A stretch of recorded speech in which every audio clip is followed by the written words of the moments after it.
जय महाराष्ट्र, जय कानादेश मित्रांनो.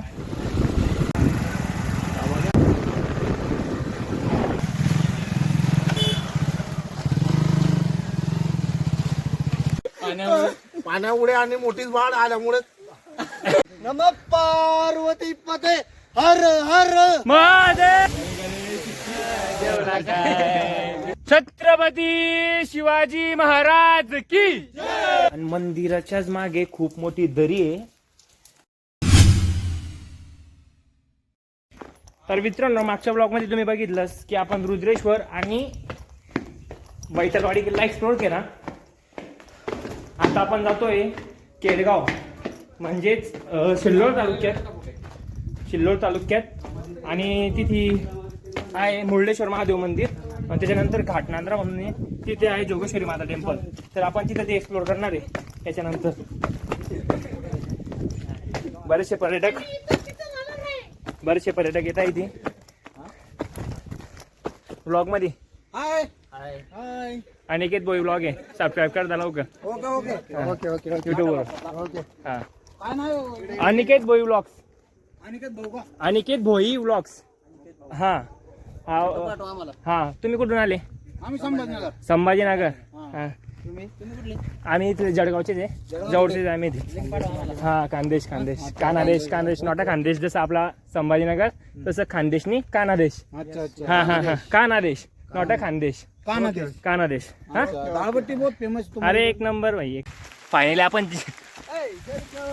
आपण ज्या क्षणाची वाट पाहत होतो ते क्षण म्हणजे पाऊस. कारण आपल्याला या ट्रिप मध्ये पाऊस पाहिजे आणि पाऊस पडतोय. आता पुढचा प्रवास करणार आहे आपण. मज्जा मज्जा मज्जा. तर हा ब्लॉग कंटिन्यू बघत राहा आणि मजा खूप येणार आहे ब्लॉग मध्ये आता, कारण पावसाची हवा आहे. ट्रिपची मजाच नाही. एन्जॉय करतोय का प्रदीप? एक नंबर. तर चला ब्लॉग कंटिन्यू बघत राहा. हा, पाऊस भेटला आहे आणि आमचा रस्ता कंटिन्यू आहे. आता इथून एक 25 किलोमीटरचं अंतर आम्हाला गाठायचं आहे. त्याच्यानंतर आम्ही डायरेक्ट केडगाव पोचू. थोडा पाऊस जास्त होता, आम्ही इथे थांबले होते. आता सगळे रेडी होते, परत रेनकोट वगैरे घालून.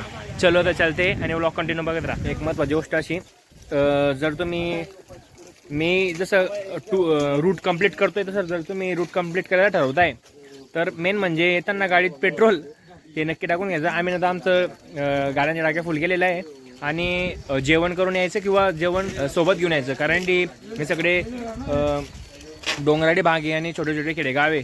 तर इथे हॉटेलची संभावना खूप कमी आहे. आणि तो सोयगाव तर म्हणजे ते किल्ला आणि केडगाव यांचं अंतर कमीत कमी 30 ते 35-40 किलोमीटरच्या आसपास आहे. आम्ही ते त्याला कंप्लीट करताय हळूहळू. आम्ही त्या एका दुकानावर थांबले, थोडं चिप्स वगैरे खात आहे. तर तसं मग तुम्ही ह्या गोष्टीची काळजी घ्यायची. ब्लॉग कंटिन्यू बघत राहा.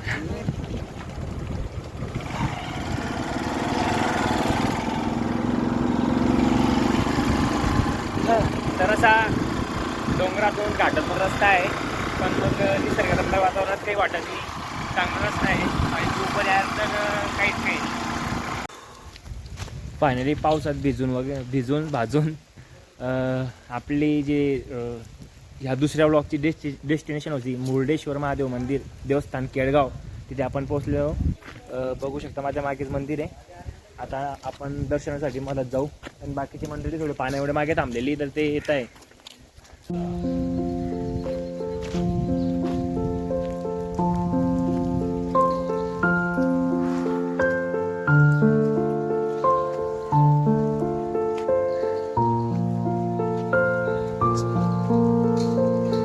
हे सेवेत आणि महाराजांचे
बाबा काय इतिहास आहे या मुर्डेश्वर महादेव मंदिराचा?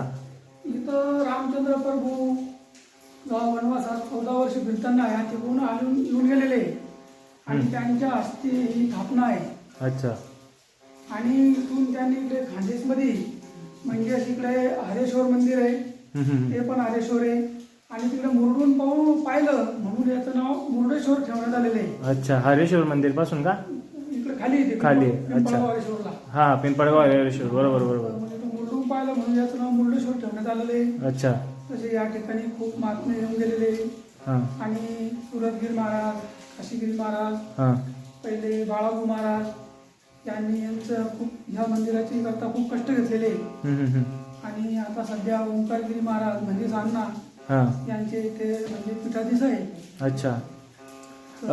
ह्या मंदिराला अर्ध ज्योतिर्लिंग मान्यता प्राप्त बी आहे एवढं का? काही सांगता येणार नाही. अच्छा. नाही, मी असं ऐकलंय, म्हटलं तुम्हाला विचारावं वाटलं. तसं ज्योतिर्लिंगामधला इथे घृष्णेश्वर आहे रोडला. हा हा हा याला तसं काही पण रामचंद्र प्रभूची स्थापना झालेली आहे.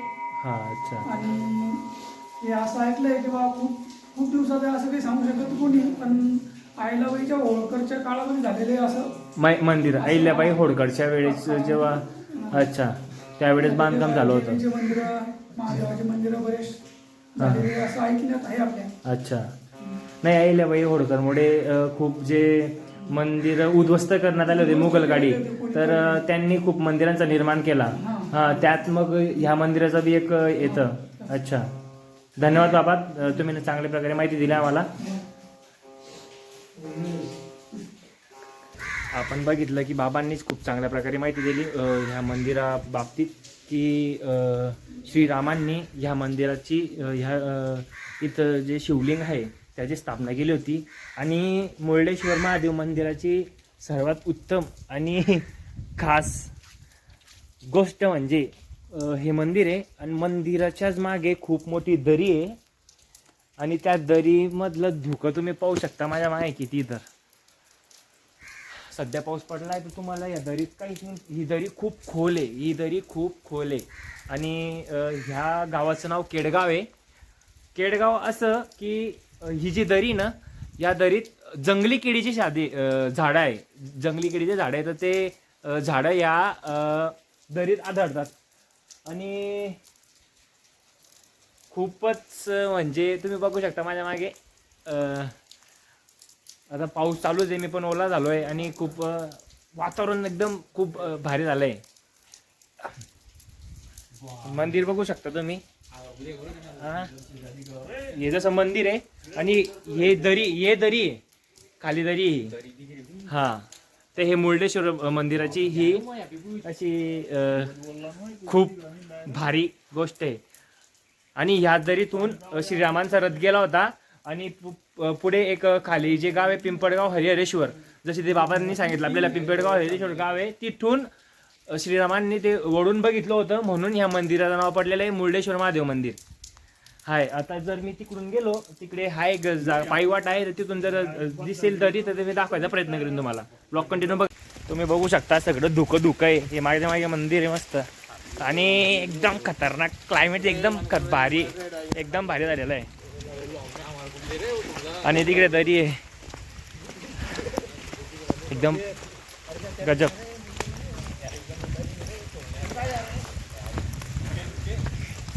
आता इथून जोगेश्वरीचं जे सांगायचं होतं की हे आपण या दुसऱ्या ब्लॉगमध्ये आपण जोगेश्वरीचं कंप्लीट करू, त्याची शक्यता कमी, कारण वातावरण असं झाल्यामुळे आणि सोबतच वेळ पण खूप झालेला आहे. इथेच आम्हाला 5-5:30 झालेले वाटतं. त्या हिशोबानं पुढचं ते जोगेश्वरी माता मंदिरचं एक्सप्लोर होईल नाही होईल याची जास्त शक्यता नाही आहे. आणि माझ्या बघू शकता. आणि इकडे सगळे दरी वगैरे आहे. मी दूर उभा आहे, असं काही नाही की मी जवळ गेला आहे तिकडे, कारण ते धोक्याचं आहे आणि अशा ठिकाणी जाणं टाळा. पण क्लायमेट तुम्ही बघू शकता, माझ्या आजूबाजू पूर्ण धुकं आहे. हे मुर्डेश्वर टेम्पलची सुंदरता आहे. या तुम्ही श्रावण सोमवारमध्ये ती दर श्रावण सोमवारला खूप गर्दी असते भाविकांची, भक्तांची. आणि इथे महाप्रसादाचा कार्यक्रम असतो. जेव्हा मी मागच्या वेळेस आलो होतो तेव्हा मी ब्लॉगिंग स्टार्ट नाही केली होती, पण मी खरंच हे सगळं फिरलो होतो. तर परत एकदा मी फिरलो, मी हे जगलो आणि तुमच्यासमोर आणलं आहे. तर तुम्ही बी या मस्त एन्जॉय करा. जोगेश्वरी तर मी सांगेल पुढे, तसं मी व्लॉगमध्ये कंटिन्यू सांगेल तुम्हाला की काय काय नाही. वेळ असला तर आम्ही तिथे जाऊ, नाही तर मग आईचे इथूनच नमन करून घ्यायला आणि नंतरून आपण ते एक्सप्लोर करायचा प्रयत्न करू. तर वातावरणाचं सगळं काय म्हणता हे बघून की वातावरण कसं आहे, काय होतं आहे म्हणजे वाढतं आहे. कारण आम्हाला वेळ खूप होईल आणि अंधार होऊन जाईल, त्यामुळे आम्ही जोगेश्वरी देवीचं मंदिर स्किप करताय. या सेकंड ब्लॉकमध्ये आपण मुरडेश्वरच ठेवू, मुरडेश्वर देवस्थानचं. आणि इथं खूप भारी वातावरण भेटलं, म्हणजे इथे काय इथून जायची इच्छा बी नव्हते. त्यानंतर आता आपण बघू शकता मंदिर, आणि तुम्ही या इथे मंदिरापर्यंत गाडी येऊ शकते, कारण केडगाव आणि मंदिराचा डिस्टन्स फक्त 1-2 किलोमीटरचं आहे बस, बाकी काहीच नाही. आता इथून आम्ही डायरेक्ट घरी निघू. त्यानंतर तुम्ही या सिरीजमध्ये माझ्यासोबत राहिला, माझा व्लॉग शेवटपर्यंत बघितला आणि हे सगळे मंडळी माझ्यासोबत होतेच, मजा आली.